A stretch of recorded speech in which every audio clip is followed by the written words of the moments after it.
Buenas noches, estamos presentando el grupo conformado por Daniel Esteban Tique Cortés, Andrés Felipe Mendoza Parra y Miguel Ángel Páez García sobre el tiro parabólico. Bueno, nuestro introducción contiene una presentación, resultados, conclusiones, anexos. Presentación. Bueno, como la actividad lo requiere, nuestra presentación constituye eh, para descubrir, bueno, todo el contenido y trabajo presentado en esta presentación, válgame la redundancia, será está con el objetivo de descubrir o definir el mejor ángulo o el ángulo óptimo de lanzamiento para cualquier proyectil en un tiro parabólico. Para esto vamos a establecer una serie de condiciones.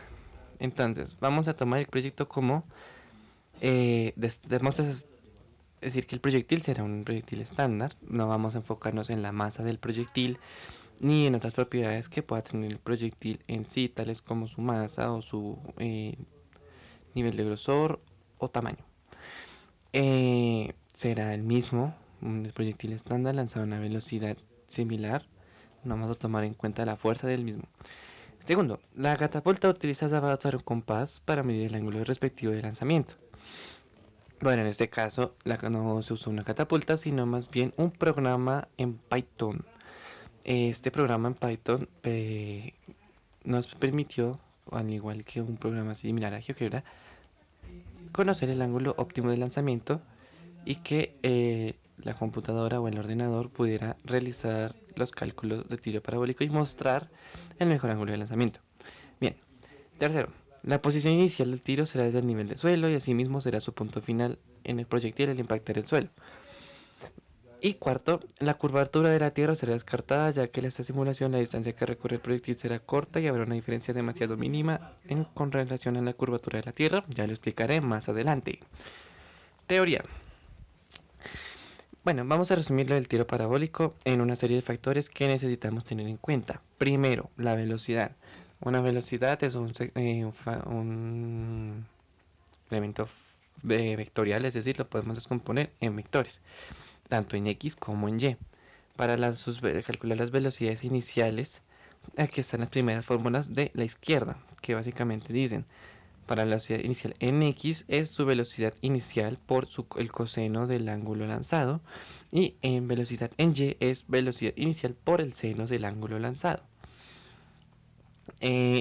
Para sus velocidades finales en X, pues al ser una distancia horizontal no va a cambiar mucho, entonces será velocidad inicial por el coseno del ángulo, se va a mantener el mismo.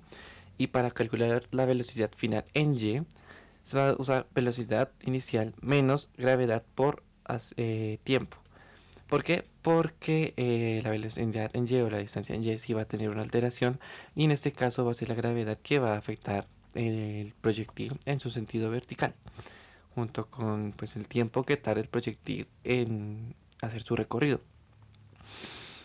Bien, tenemos en cuenta que posición inicial tanto en X como en Y será cero. Para calcular la respectiva posición final ya de cada vector, o sí, la vamos a utilizar en X, pues posición inicial más velocidad inicial en X, que pues en este caso lo reemplacé por la fórmula velocidad inicial por coseno del ángulo por tiempo. En Y pasa algo similar, pero pues en Y se utiliza posición inicial en Y más la velocidad inicial en Y, que se calcula velocidad inicial por el seno del ángulo por, bueno, en este caso no va el tiempo, bueno, sí va el tiempo, menos un medio de la gravedad por tiempo al cuadrado. Bueno, dice más fórmulas, pero aquí ya está la parte que vamos a discutir, que es sobre el ángulo. Es para, a pesar de que mencionamos que el tiro se realizaría con posición desde cero, decidimos investigar un poco más, y para cuando la posición inicial en Y sea distinta o igual a cero, hay diferentes fórmulas. Para cuando Y, o la altura, básicamente, sea igual a cero, vamos a utilizar la primera fórmula que se muestra, que significa que para la distancia máxima que alcance un proyectil será su velocidad inicial al cuadrado, en este caso la velocidad inicial general del proyectil, sin descomponerla, por el seno que multiplica dos veces al ángulo, dividido en la gravedad. Ojo, esto solamente aplica para cuando la posición inicial es cero y teniendo en cuenta que la distancia final también está a la altura de cero. Para cuando y es cero, o bueno, y posición inicial en y esté en cero, es decir, la altura cambie, se utiliza una fórmula que es más compleja, más completa también, que consiste pues en velocidad inicial que multiplica a la velocidad inicial por coseno del ángulo por el seno del ángulo más su coseno, y todo también se multiplica por la raíz de velocidad inicial cuadrado por el seno del ángulo más dos veces la gravedad por la posición inicial de y, todo sobre la gravedad. Bueno, había dicho y mencionado que no vamos a tener en cuenta la curvatura de la Tierra, ya que esta curvatura sería una diferencia muy mínima en el proyectil y básicamente puede decirse que nula. ¿Por qué? Porque la curvatura de la Tierra se desnivela 5 metros cada 8 kilómetros o 8000 metros. Para los tiros generales que estamos analizando y los que estamos ejecutando, prácticamente esta medida no aplicaría a ninguna curvatura, ya que pues las distancias son extremadamente cortas en comparación a la distancia requerida para tener en cuenta la curvatura de la Tierra. Eh, Procederán mis compañeros a exponer el resto de la exposición. Muchas gracias. Finalmente, en conjunción con mis compañeros, se estableció un documento a través del informe donde se establece todos los parámetros que se tuvieron en cuenta y aquellos que se descartaron para la elaboración de la simulación. Partiendo de una teoría donde se establecen los conceptos básicos del movimiento parabólico a través de sus componentes, qué fórmulas posee, cuáles determinan las diferentes variables que se van a establecer y utilizar dentro de la programación de la simulación y demás, tal como se explana en pantalla. De las fórmulas más importantes ha de destacar la fórmula del alcance máximo o el alcance final de cualquier función expresada como un movimiento parabólico que está presente en pantalla.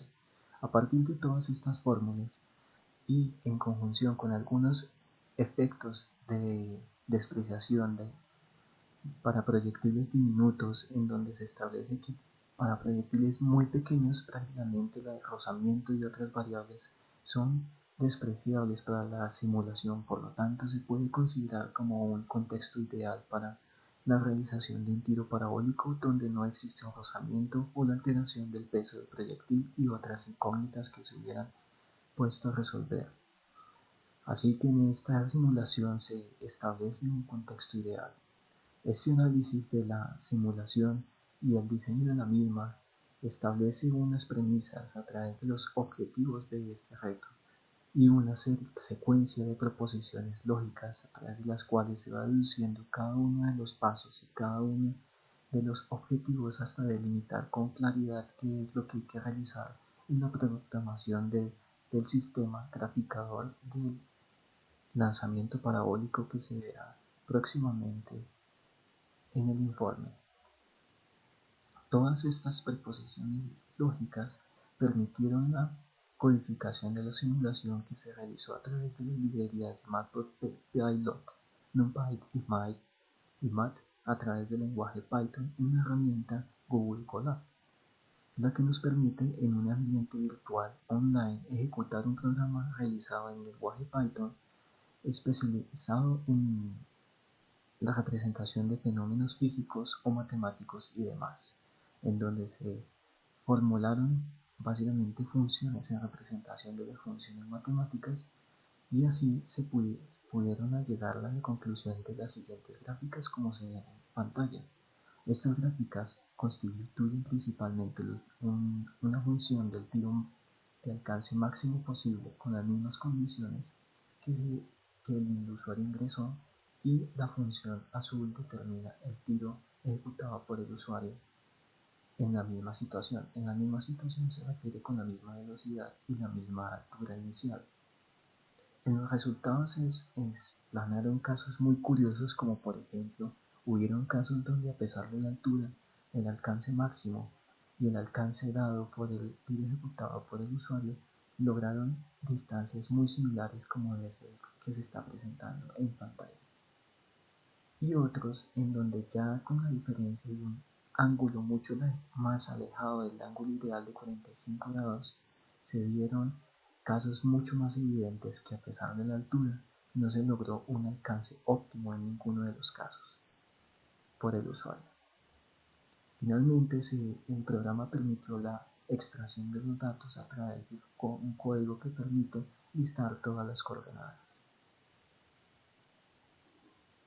En conclusiones previas, de manera metódica, se dice que un ángulo de 45 grados es óptimo para los tiros parabólicos en superficie. Además, es cierto que este ángulo puede ser también muy cercano para tiros a superficie o alturas muy cercanas a ella. Cuanto más sea la altura, más será la variante entre el alcance máximo si el ángulo también varía demasiado. Básicamente también se concluyó de manera metódica que entre mayor altura se va a lograr un mayor alcance, aunque sea mínimo a ojos del observador en algunas ocasiones, por el simple hecho de que el proyectil permanecerá más tiempo en vuelo. Muchas gracias. Pasamos a las conclusiones intuitivas dadas por Andrés. Conclusión y respuesta a pregunta planteada. Esta va a ser una explicación bastante sencilla y con descripciones básicas debido a que venimos de una explicación matemática y física dada por mis compañeros anteriormente. En esta explicación igualmente para un mejor entendimiento se excluyen va- bastantes variables. La distancia máxima obviamente va a cambiar dependiendo de la velocidad, peso, altura inicial del proyectil, entre otras variables, pero no se van a tomar en cuenta. Por último, concluimos que 45 grados es el mejor ángulo para el tiro parabólico debido a que encuentra un equilibrio entre el eje X y Y. Continuamos con una tabla y un gráfico. Los datos de la tabla son meramente especulativos, pero cumplen con su función de dar un ejemplo. Tenemos que dentro del rango de 0 a 45 grados va el tiempo y la distancia recorrida, el tiempo de vuelo y la altura máxima van en aumento. Sin embargo, desde 45 grados en adelante, ciertamente aumenta el tiempo de vuelo, la altura máxima. Sin embargo, vemos un retroceso en la distancia recorrida. Lo anterior lo podemos explicar ya por último con este gráfico, siendo que de 0 a 45 evita que la parábola, que la distancia de recorrido choque contra el punto cero, o sea, la distancia de salida, y vaya aumentando la distancia máxima. E igualmente 45 grados es perfecto porque ante mayor grado vas aumentando la parábola haciendo más curva, que si bien aumenta tiempo de recorrido y la parábola en sí misma va reduciendo significativamente la distancia. De aquí concluimos que 45 grados, excluyendo factores externos y posibles variables, es el más idóneo para el tiro parabólico porque encuentra un punto intermedio entre estas dos dimensiones. Muchas gracias.